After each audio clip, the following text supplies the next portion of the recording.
Assalamualaikum warahmatullahi wabarakatuh. Waalaikumsalam.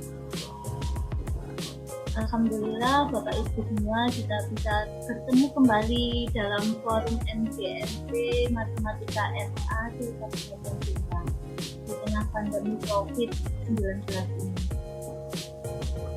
Bapak Ibu, pertama-tama marilah kita panjatkan puja dan puji syukur kita kehadirat Allah Subhanahu wa Ta'ala yang telah memberikan rahmat, hidayah dan inayahnya kepada kita semua, sehingga kita bisa bertemu dalam keadaan sehat meskipun tidak bertatap muka langsung ya. Kedua kalinya sholawat serta salam tetap tercurahkan kepada junjungan kita Nabi Muhammad SAW yang telah banyak memberikan inspirasi kepada kita semua. Bapak Ibu semua, sebelum acara kita mulai pada pagi hari ini, marilah kita buka acara pada hari ini dengan bacaan basmalah. Semoga acara pada pagi hari ini nanti berjalan dengan lancar sesuai yang kita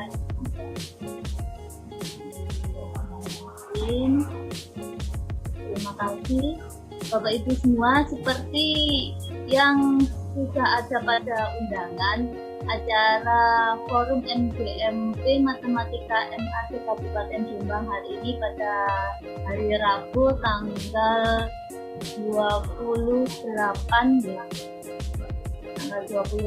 Oktober 2020 dengan tema membuat video pembelajaran semudah memasak mie instan. Jadi temanya cukup menarik sekali. Untuk membuat mie instan itu kan paling mudah, anak-anak aja bisa dengan mudah.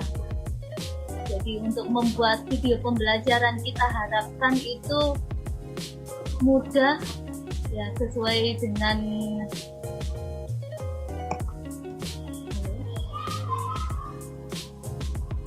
Halo? Lanjut Bu. Lanjut. Bisa nggak panggil? Lanjut, dengar.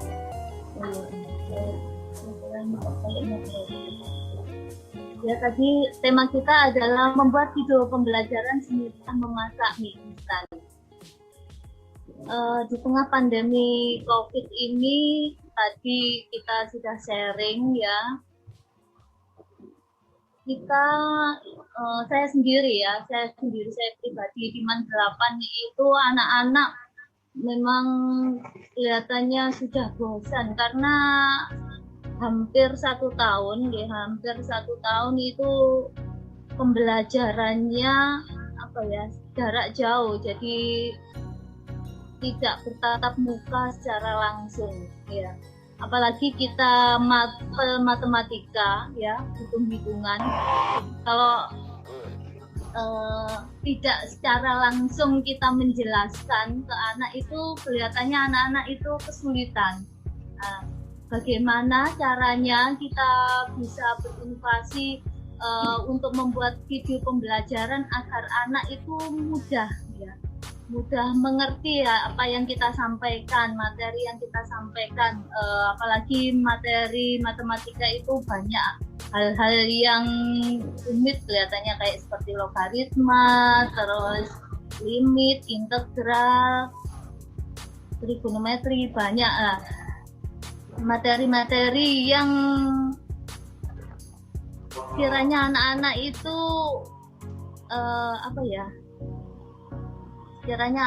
itu bisa mudah ya mengerti materi tersebut. Jadi kita harapkan dengan membuat video pembelajaran nanti anak-anak itu bisa dengan mudah menyerap materi yang kita sampaikan.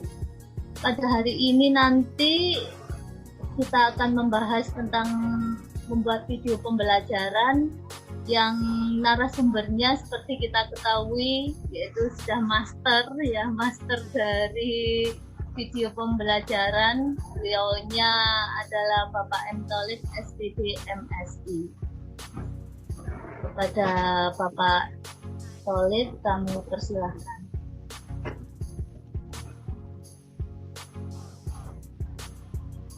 Baik, assalamualaikum warahmatullahi wabarakatuh. Terima kasih atas waktunya Bu Aris selaku moderator, Bapak Ibu guru hebat yang saya hormati. Alhamdulillah pada siang hari ini di sela-sela kesibukan kita masih bisa menyempatkan diri untuk ngobrol-ngobrol bareng, ngobrol tentang bagaimana kita mengembangkan diri, bagaimana kita mempersiapkan diri terus untuk kemajuan pendidikan anak-anak kita.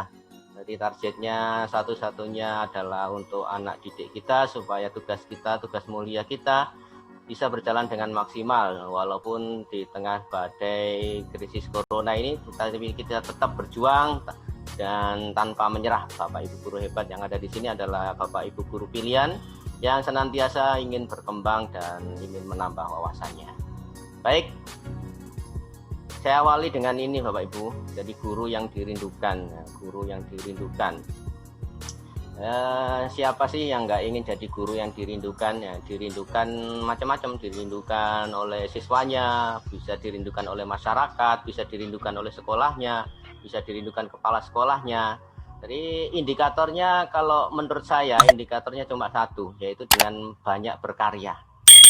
Kita harus bisa membuktikan menjadi guru yang dirindukan, guru yang hebat itu dengan banyak karya. Karya, ukurannya karya, bukan banyaknya jam loh ya, bukan banyaknya jam. Ya, jamnya boleh sedikit tapi karyanya banyak, enggak apa-apa. Jamnya boleh sedikit, golongannya boleh masih bawah tapi karyanya banyak, enggak apa-apa. Itu menjadi guru yang dirindukan. Kenapa dirindukan? Ya karena sebagai guru, jadi kalau gajah mati meninggalkan gading, ya harimau mati meninggalkan belang. Ya, kalau guru nanti kita meninggalkan apa? Ya, itu yang sering saya pikirkan seperti itu. Apakah saya hanya ngajar, masuk kelas, keluar kelas, masuk WA, keluar WA, tapi nggak pernah dirindukan siswa. Jadi apa yang saya tinggalkan sebagai seorang guru? Ya, itu yang sering saya pikirkan. Jadi kadang-kadang karya apa yang bisa saya berikan untuk anak-anak saya. Untuk karya kalau kita berprofesi seorang guru banyak sekali sebenarnya. Tergantung dari masing-masing kebutuhan kita. Dari masing-masing kita kan beda-beda. Ada yang guru pintar nulis, ada yang hobi nulisnya bagus jadi dibukukan, jadi bisa membuat LKE, bisa membuat modul. Ini Pak Afan ini pintar nulis ini ya. Itu dia banyak karya dan karyanya itu bisa berupa komik, bisa berupa macam-macam. Itu saya yakin pasti akan dirindukan anak-anaknya nanti. Tidak hanya anak-anaknya, anak siswanya, tapi semua orang yang membaca karyanya pasti akan merindukan beliaunya. Itu salah satu contoh menghasilkan karya berupa buku. Ada lagi, kalau berupa buku mungkin agak sulit ya. Saya termasuk juga yang tidak begitu bakat dalam menulis ya. Saya bisa membuat membuat PowerPoint. Nah, itu salah satu karya guru, membuat PowerPoint. Murid-murid dibuatkan media PowerPoint yang mudah supaya anak-anak belajar itu langsung to the point, tidak bertele-tele. Ini nak PowerPoint saya kasihkan ini merupakan salah satu karya. Bisa Bapak Ibu guru kalau membuat PowerPoint juga nggak bisa membuatkan ringkasan khusus. Tak buatkan ringkasan khusus. Ini dari ringkasannya Bu siapa misalnya. Nah, ini karya. Jadi berikan karya kepada mereka. Jangan hanya dimarahi saja anak-anak kita. Berikan karya-karya kita, insya Allah akan dirindukan. Dan salah satu karya yang paling diminati anak sekarang adalah video pembelajaran. Kenapa diminati? Karena anak-anak sekarang yang kita hadapi adalah anak-anak milenial, Bapak Ibu. Anak-anak yang pegangannya pagi sore siang malam itu HP. Ya, pagi sore siang malam itu HP. Ini bisa jadi malapetaka, tapi bisa jadi peluang yang sangat besar untuk kita masuk di dunia mereka lewat HP itu. Jadi kita membuat konten-konten pembelajaran yang produktif, yang bagus, yang bisa nanti mereka bisa melihat, bisa menikmati, akhirnya merindukan karya-karya kita nanti. Mungkin suatu saat dia sudah lulus, dia sudah kuliah, tapi masih merindukan karya-karya kita, nonton di YouTube kita, channel YouTube kita. Itu salah satunya adalah dengan video pembelajaran, Bapak Ibu. Jadi hal yang tidak yang sangat penting sekarang, jadi terutama pada masa PJJ ini, nggak ada ceritanya anak nggak bawa HP sekarang. Dulu kalau anak sekolah bawa HP dimarahi, disita. Sekarang anak kalau nggak bawa HP malah disuruh pulang sekarang. Ya, kebalikannya, dunia sudah berbolak-balik. Ya, kalau zaman dulu membuat video itu kayaknya guru, wah nggak mungkin lah guru membuat video ya. Guru sebelumnya lagi membuat PowerPoint, nggak mungkin lah guru membuat PowerPoint, yang penting ngajar papan tulis sudah cukup. Ternyata zaman berubah, bergeser, ternyata PowerPoint merupakan sebuah tuntutan. Dan sekarang tuntutannya sudah bergeser, bukan hanya PowerPoint, bukan hanya modul, tapi bergeser ke video pembelajaran. Karena sudah tuntutan zaman anak yang kita hadapi sekarang memang anak-anak milenial, Bapak Ibu Guru. Jadi bayangkan kalau ini sekedar wawasan saja ya, jadi sekedar wawasan saja. Kalau kita zaman dulu kan belanja itu kan ke pasar misalkan ya, jusel-juselan, panas-panasan. Kalau sekarang zaman sudah bergeser ya, ada yang sudah beli belanjanya ke supermarket, ada yang belanjanya ke Indomaret. Bergeser lagi, sekarang belanjanya bukan ke supermarket tapi sudah bergeser ke onlinean sekarang. Nah, itu pergeseran begitu cepat. Nah, bayangkan kalau dari berapa tahun kita ngajar, 10 tahun yang lalu kita ngajar di kelas, dari 5 tahun yang pertama, 5 tahun yang kedua, tapi ngajar kita tetap. Nah, bagaimana perasaan kita ya? Kita masuk toko saja yang tokonya itu tidak pernah update, toko yang lawas banget, nggak pernah dibersihkan. Dari tahun kita kecil belanja di situ, belanja apa dulu, belanja kerupuk, sampai sekarang belanja kerupuk ya tetap gitu saja. Nah, itu berarti tokonya nggak update. Perasaan kita, wah tokonya nggak update. Nah, tapi beda kalau kita beli ke toko yang tokonya update, wah sudah online toko ini ternyata. Senang banget ya. Kita merasa terlayani dengan baik, kita merasa dilayani dengan bagus dengan oleh penyedia customer tersebut. Begitu juga dengan murid-murid kita. Saya yakin mereka kalau dilayani dari tahun ke tahun ya gitu-gitu aja, nggak ada perubahan, ya ngulangi pancet dari tahun ke tahun ya gitu saja. Saya yakin mereka akan bosen. Nah, saya yakin mereka akan bosen. Tapi ketika gurunya gonta-ganti media, inovasi, nyoba ini, nyoba itu, saya yakin mereka akan, guruku kok iso ngene, guruku kok iso ngene. Itu akan menambah daya tarik tersendiri bagi mereka. Itu sekedar wawasan untuk menambah wawasan kita, bahwasanya video pembelajaran di zaman sekarang ini bukan hal yang naif untuk kita pelajari. Kenapa media pembelajaran berupa video pembelajaran itu penting? Karena dia lebih menarik perhatian siswa. Karena data siswa yang nonton YouTube sekarang itu lebih tinggi daripada mereka yang nonton TV misalkan. Kelebihan yang lain itu adalah fleksibel. Enaknya fleksibel itu bisa diakses kapan saja dan di mana saja. Kalau di Man Tambak Beras itu kan ada Zoom seperti ini, jadi ada minggu on itu pakai Zoom. Anak-anak itu belajar bareng pakai Zoom. Nah, itu bisa tanya jawab di situ. Tapi yang bisa connect ke situ ya, yang berhasil connect, yang nggak ada kendala sama sekali itu ya sekitar 60-70%, yang nggak sampai 100%. Nah, kisarannya 50-70% gitu aja yang masuk di kelas itu. Nah, bagaimana dengan yang mereka tidak terlayani ini? Nah, ini butuh video pembelajaran rekamannya. Itu rekamannya, bisa materi-materi rekaman yang lain, tapi yang penting mereka bisa tercover, yang tidak terlayani dengan Zoom. Mungkin sinyalnya jelek waktu itu, mungkin waktu itu HP-nya lagi drop, mungkin waktu itu paketannya habis. Nah, seperti itu bisa terlayani dengan video yang fleksibel, bisa diakses kapan saja dan di mana saja. Bertahan lama, ini yang saya bilang persis seperti amal jariah. Guru amal jariahnya sekarang ya video pembelajaran ini. Ini yang akan mengalir ganjarannya waktu nanti kita tinggalkan murid-murid kita sudah jadi apa. Mereka akan kangen kalau melihat video pembelajaran kita dan akan mendoakan kita nanti. Ini yang ingin saya capai di sini. Amal jariah berupa video pembelajaran. Bisa di skenario sesuai dengan keinginan guru dan kebutuhan siswa. Bisa di skenario Bapak Ibu. Pasti Bapak Ibu akan sering seperti ini. No YouTube lo akeh video pembelajaran. Nah, lapo adek soro-soro gawe dhewe. Nah, ini biasanya ada seperti itu. Video pembelajaran yang kita buat itu bisa diskenario sesuai dengan kebutuhan kita dan keinginan guru. Ini yang penting Bapak Ibu.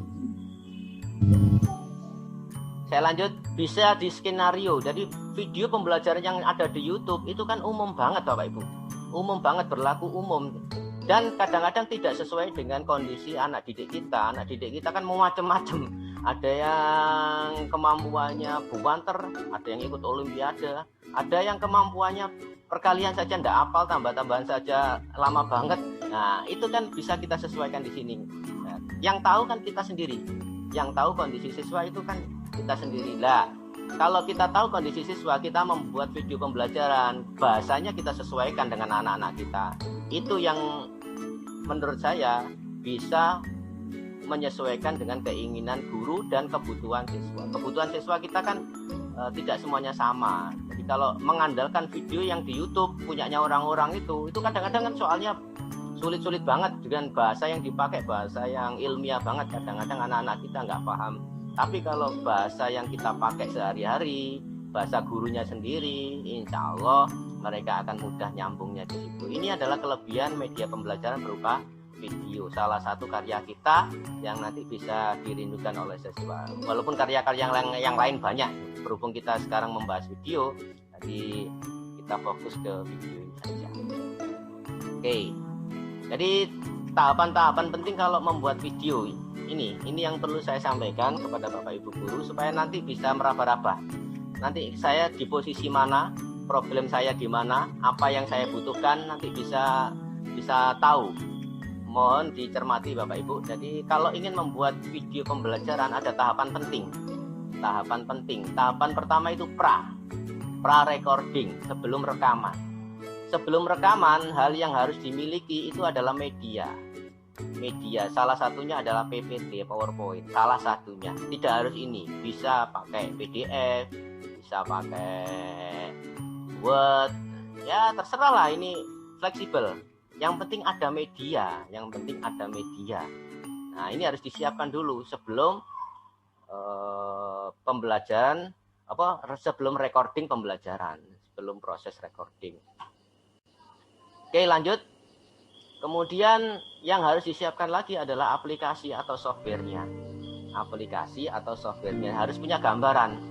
Nanti saya pakai aplikasi apa? Nah, aplikasi itu ada dua macam. Ada aplikasi yang di Android, ya, aplikasi yang ada di Android. Ada aplikasi yang Windows, ya, yang di laptop.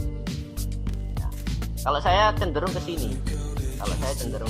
Jadi di sini sebenarnya bagus-bagus yang di Android itu sangat simple, tapi ya karena masing-masing orang kan beda. Jadi kalau saya pribadi kalau sudah menyentuh Android yang sangat kecil dari untuk ngedit video itu kayaknya kurang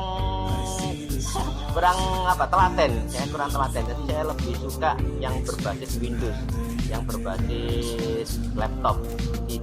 Diinstal di Android, diinstal di laptop. Yang di Android itu sebenarnya bagus-bagus, saya tahu bagus-bagus dan sangat simple.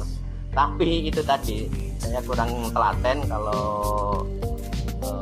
ngeditnya di Android. Jadi harus punya gambaran dulu, kita tentukan. Oh, nanti saya ngeditnya pakai apa. Nanti habis ini kita bahas satu-satu. Ya. Kemudian yang lebih penting lagi adalah skenario atau plan. Skenario kalau biasanya di pembelajaran itu RPP. Kalau sekarang di pembelajaran, di video pembelajaran itu nggak harus RPP ya. Skenario plan ya. Pada menit berapa sampai berapa saya harus menjelaskan ini pakai media ini. Nah, saya cut. Setelah itu pada menit ke ini saya menjelaskan pakai ini. Itu harus ada gambaran dulu di awal. Harus punya planning dulu, skenario lah kalau film itu ya, skenario kalau film. Dan ini bisa Bapak Ibu bisa mencari inspirasi banyak banget di YouTube itu video-video pembelajaran. Saya ingin yang model gini, sampai yang sederhana sampai yang sangat kompleks seperti itu. Jadi skenario ini bisa nonton video-video pembelajaran yang sudah ada di YouTube. Nanti bisa muncul inspirasi. Oh, saya ingin seperti ini. Oh, kalau saya seperti ini saya kesulitan. Ini saya mudah. Oh, ini saya nggak bisa kalau seperti ini, nggak mampu. Nah, itu nanti ada inspirasi kalau kita sering-sering nonton videonya orang. Gitu. Ini adalah pra recording, masih persiapan, belum apa-apa. Ini hanya bahan-bahannya dulu kita siapkan, softwarenya kita install, kemudian kita oret-oret nanti plan-nya nanti seperti apa, dioret-oret dulu. Saya mesti ada plan itu, walaupun hanya 2 baris 3 baris nanti dibuat plan-nya. Dari menit sekian saya medianya apa, menit 1 sampai menit 10, menit 11 sampai menit 15. Jadi media skenario-nya itu dibuat dari awal, walaupun nanti jadinya nggak sesuai plan ya nggak apa-apa, yang penting ini dibuat dulu, yang penting itu dibuat dulu. Nah, nanti jadinya kok malah bengkak, videonya sudah direkam jadi 20 menit ya nggak apa-apa, nanti baru proses ini editing, cutting. Nah, ini diedit gitu. Mana yang nggak perlu dibuang, mana yang kelihatannya nggak seberapa penting di-cut, dibuang. Ini proses seperti itu adalah proses pasca. Yang penting sekarang di awal itu harus skenario. Nah, kemudian ada proses hari-hanya, proses recording. Proses recording hari-hanya itu yang dibutuhkan biasanya itu mic, kamera, ya, papan. Papan itu bisa papan asli, papan tulis whiteboard, atau papan yang digital, papan yang ada di laptop itu bisa. Pen tool kalau ada, kalau nggak punya ya bisa pakai keypad biasa itu. Ini proses recording ya, ini harus disiapkan. Ini tergantung dari model rekaman yang mau kita pakai. Jadi nanti ada model-model pembelajaran, video pembelajaran yang bisa kita pilih. Nanti kalau modelnya kita ngajar di kelas ya jelas butuh mic, jelas butuh kamera, dan jelas butuh kameramen. Kalau kita ngajar di depan kelas jelas butuh kameramen, butuh teman. Kalau nggak punya teman ya pakai tripod. Kalau tripod tapi hasilnya ya mandek di satu posisi, di satu angle saja. Itu kelemahannya. Alat bantu. Kemudian pas proses recording itu harus dicek latarnya dulu loh. Jangan sampai pas rekaman tahu-tahu ada tukang bakso lewat. Nah, itu cek latar dulu. Anak-anak kita ganggu ya. Cari posisi yang aman dan tidak diganggu oleh suara. Mungkin kadang-kadang ada suara motor lewat, ada suara macam-macam. Itu sangat mengganggu dan mempengaruhi kualitas dari audien. Audien ini juga kita cek. Nah, kalau kita berhubungan dengan siswa, audiennya harus dikondisikan dulu. Nanti ada syuting ya, nanti yang aktif pembelajarannya. Nah, seperti itu dikondisikan supaya nanti pembelajarannya waktu recording itu bisa bagus. Ini proses recording. Setelah itu terakhir, nah finishingnya itu pasca recording. Pasca recording ini butuh aplikasi editing. Jadi aplikasi yang kita pakai yang di sini ada 2 macam. Ada aplikasi waktu recording, ada aplikasi waktu editing. Tidak hanya butuh 1 aplikasi Bapak Ibu, bisa jadi 3 aplikasi, bisa jadi 4 aplikasi. Jadi harus nggak bosen-bosen kita belajar. Jadi kita belajarnya sampai mana, kita belajarnya makanya yang saya pilihkan itu dari sekian banyak aplikasi itu banyak banget. Yang saya pilihkan itu yang simpel-simpel saja dan yang ringan. Tapi kualitasnya tidak kalah dengan yang lain. Jadi yang saya pilihkan itu sudah melalui beberapa tahapan yang saya pilihkan. Bandicam. Bandicam ini kelebihannya bisa memunculkan wajah. Ini adalah aplikasi rekam layar. Jadi Bapak Ibu aktivitas di layar, bisa itu memutar video, bisa itu memutar PowerPoint, bisa itu ngetik di Word, tapi direkam layarnya, bisa sambil ngomong, bisa sambil menjelaskan, bisa sambil oret-oret kayak saya ini, bisa sambil ini direkam. Nah, ngerekamnya itu pakai aplikasi ini namanya Bandicam. Kelebihannya ini bisa muncul wajah kita bisa muncul kayak sekarang Zoom ini, wajahnya bisa muncul wajah. Ini kelebihannya. Nah, kelebihannya ini. Kalau ada kelebihan pasti ada kekurangan. Nanti ada plus minusnya, masing-masing ada kekurangan.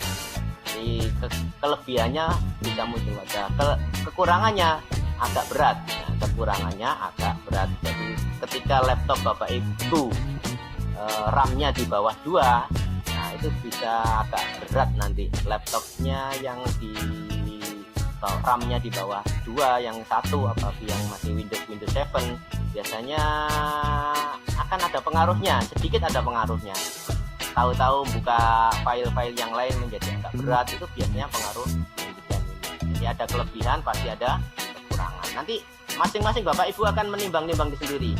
Oh, saya cocoknya di sini. Oh, saya cocoknya aplikasi ini. Nah, nanti bisa sharing. Inilah gunanya sharing dengan teman-teman.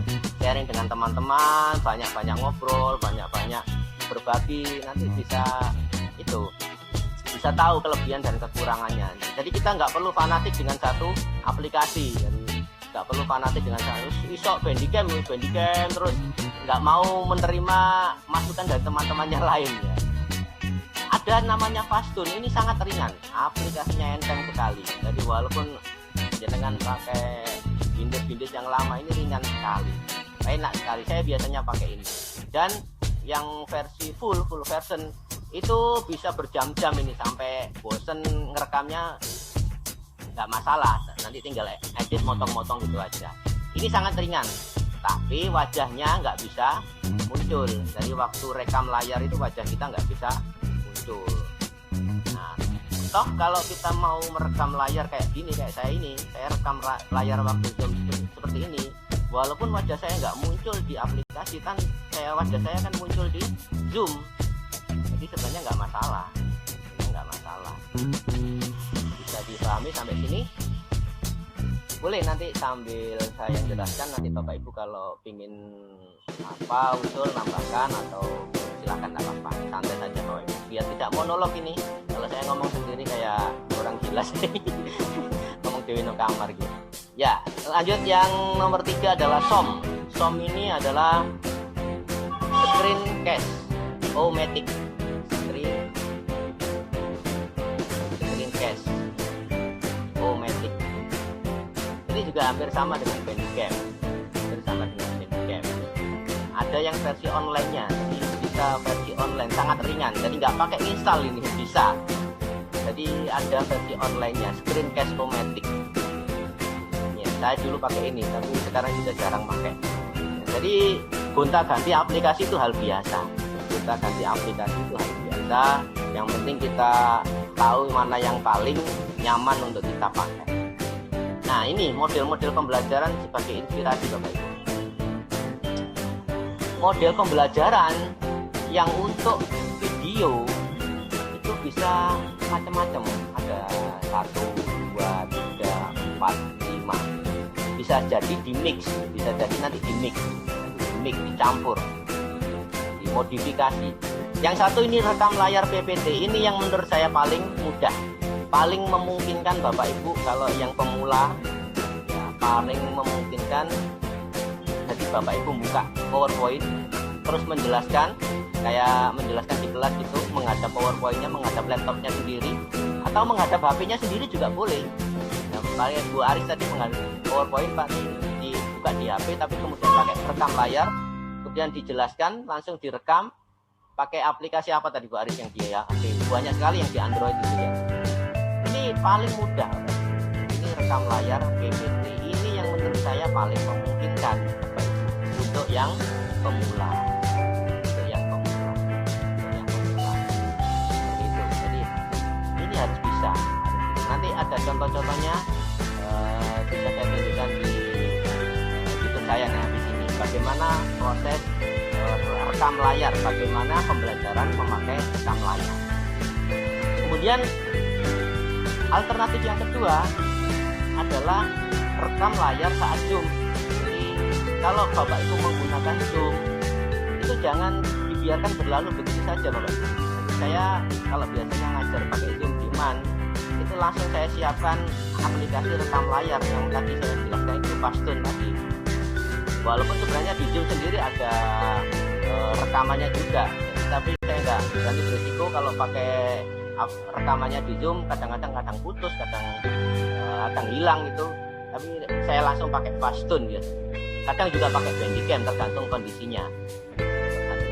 Jadi langsung saya siapkan Pastun. Mulai ngajar, Pastun saya nyalakan, langsung assalamualaikum bla bla bla bla bla, ngajar sambil mengajar via Zoom sambil direkam. Nah, besoknya tinggal edit, kemudian tinggal ngupload di YouTube. Jadi anak-anak yang waktu Zoom itu kelewatan nggak ngikuti pelajaran, waktu pembelajaran PJJ itu nggak ikut, sinyalnya jelek, atau waktu itu disuruh orang tuanya belanja dan macam-macam dan lain-lain, masih bisa mengikuti pembelajaran kita, diputar berulang-ulang bisa.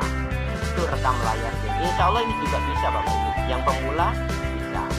Kayak sekarang, Zoom sekarang kita rekam, nanti besok kita hidupkan, bisa ditonton Bapak Ibu yang nggak ikut MGMP. Gitu. Kemudian syuting KBM di kelas. Ini yang tadi saya sampaikan, butuh kameramen. Kalau nggak mau kameramen, ada kameramen ya butuh alat tripod namanya. Jadi Bapak Ibu, ini kondisi normal Bapak Ibu ngajar di depan kelas, kemudian di syuting.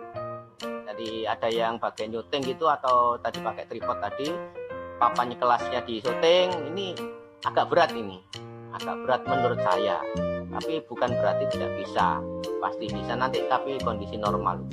KBM di kelas. Kemudian syuting di studio ini ada beberapa sekolah yang sudah memfasilitasi. Ya, ada beberapa sekolah yang sudah memfasilitasi, ada ruangan khusus satu kelas gitu dipakai untuk studio. Nah, di situ Bapak Ibu guru dikasih kamera, dikasih background. Nah, silakan ngajar di studio itu. Nah, ini juga bisa memungkinkan, nggak harus di studio.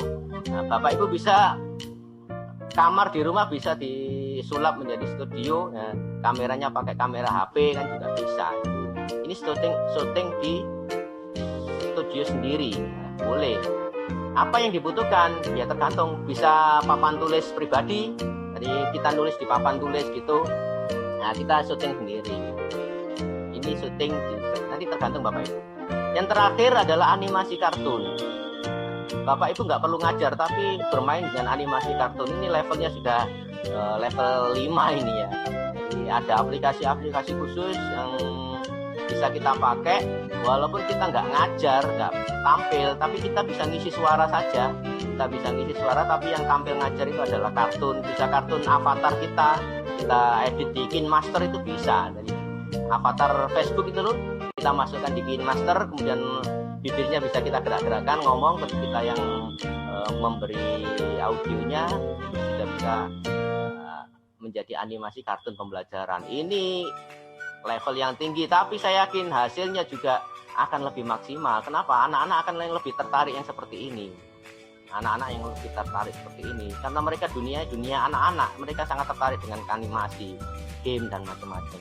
Dan memang garapnya juga agak lama, jadi membutuhkan waktu, membutuhkan aplikasi yang lebih berat. Seperti itu. Jadi sudah punya angan-angan Bapak Ibu, kira-kira saya nanti yang mana dulu yang saya dulukan. Oh, ini sudah pernah misalkan. Oh, nanti saya ingin nyoba ini. Oh, ini sudah pernah saya nyoba ini. Nah, bisa masing-masing individu bisa menyesuaikan sendiri-sendiri. Ini yang saya bilang aplikasi yang recommended menurut saya ya.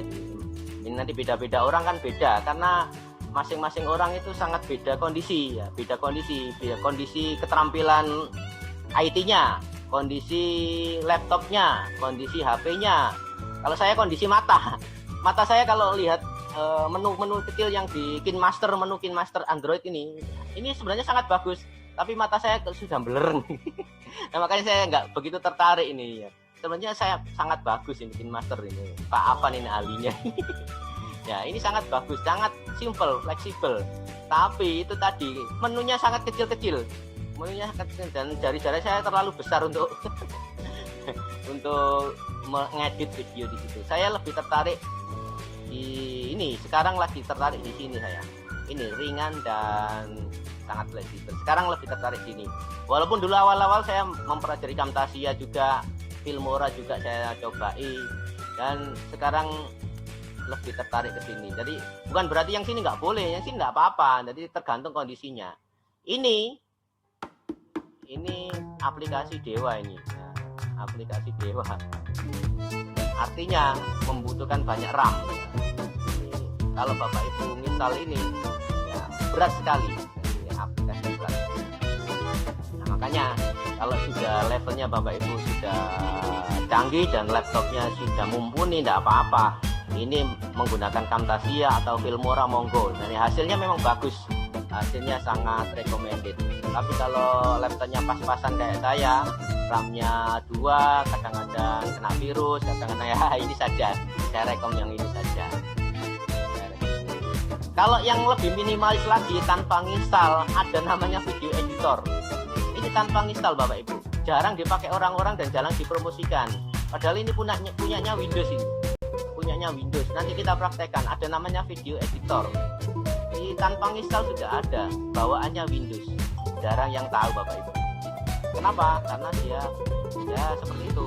Yang lain-lain kan berbayar semuanya. Promonya sangat tinggi di YouTube. Kalau yang gratis punyanya Windows kadang-kadang nggak dipromokan, nggak ada yang membuat tutorialnya. Ini sebenarnya sangat simple tapi ya, minimalis ya, sangat minimalis. Namanya video editor miliknya Windows. Tidak perlu install, sudah ada di laptop kita, sudah ada. Kemudian yang versi Android ada InShot, ada KineMaster, ada banyak lagi ya, namanya aplikasi di Android itu sangat banyak di Play Store itu. Tinggal pilih. Cuma tadi saya kalau ngedit di HP tadi kelemahannya adalah di mata tadi, ya, nggak kuat kalau jelimet kecil-kecil itu seperti itu. Oke, kita nyoba.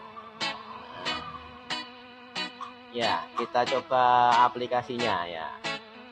Yang tadi saya jelaskan dulu adalah model-model pembelajaran ya. Saya sampaikan dulu model-model pembelajaran, model-modelnya bagaimana. Kita coba di channel saya dulu, channel Pak Tholib. Kita lihat.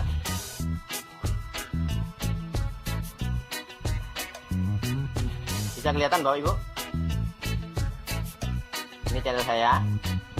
Ya, yang sering sekarang saya pakai ya adalah model rekam layar pakai zoom.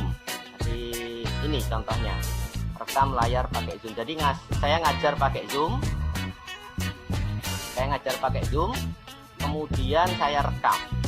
Nah, masalah sini pembuka ini adalah pemanis, jadi jangan kaget Bapak Ibu. Ini hanya pemanis saja. Ini nggak perlu dibahas sekarang, nanti kelamaan kalau bahas gini-ginian. Yang intinya saja itu seperti ini. Nah, ini adalah saya waktu ngajar pakai Zoom dengan para siswa. Kemudian saya ngerekamnya pakai Pastun. Ini PowerPoint Bapak Ibu. Ini PowerPoint. Nah, ini PowerPoint. Coba saya lihat.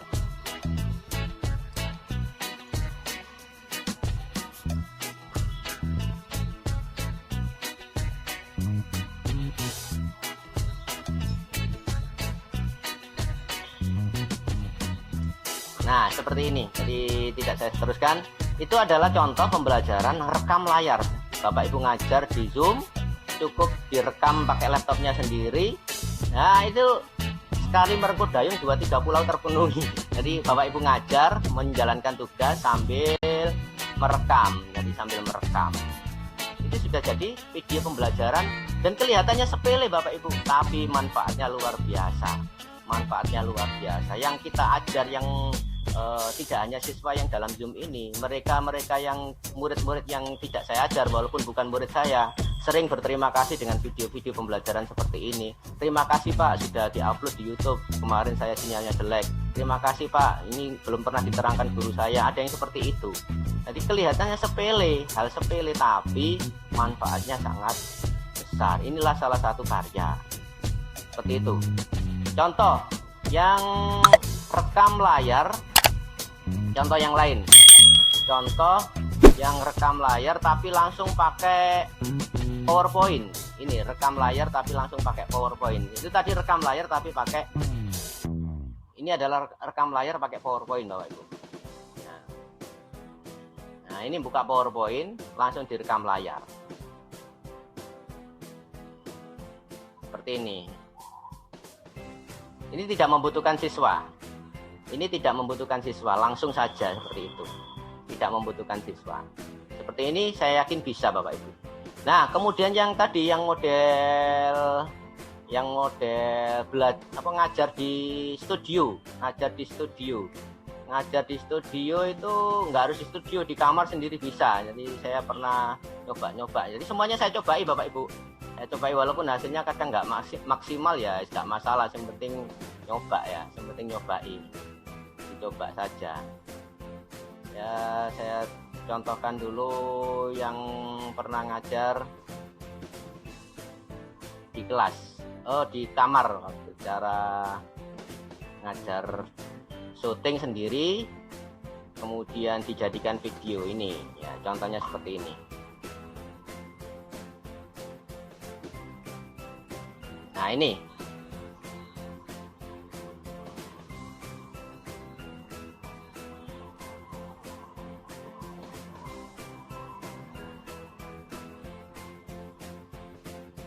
kelihatannya di studio, tapi ini di kamar saja. Ini di kamar pakai green screen. Dari backgroundnya pakai hijau, nanti backgroundnya hijau ini bisa dibuang, diganti background yang seperti ruang guru, Bapak Ibu guru yang anaknya yang langganan ruang guru, video-videonya kan backgroundnya seperti ini. Editnya pakai KineMaster ini pakai KineMaster, pakai HP ini. Ini belajar Pak KineMaster awal-awal dulu saya belajar KineMaster ini. Ini adalah syuting di kamar. Ini adalah syuting di kamar. Cuma ya editornya agak lama, ngeditnya agak lama. Ini sudah level agak tinggi, levelnya agak tinggi. Ya. Level yang agak tinggi lagi adalah animasi Bapak Ibu. Animasi. Saya carikan yang animasi. Ya ini tadi aja, lanjut aja. Ini ada animasinya. Ini sudah saya mix ini. Nah, ini animasi.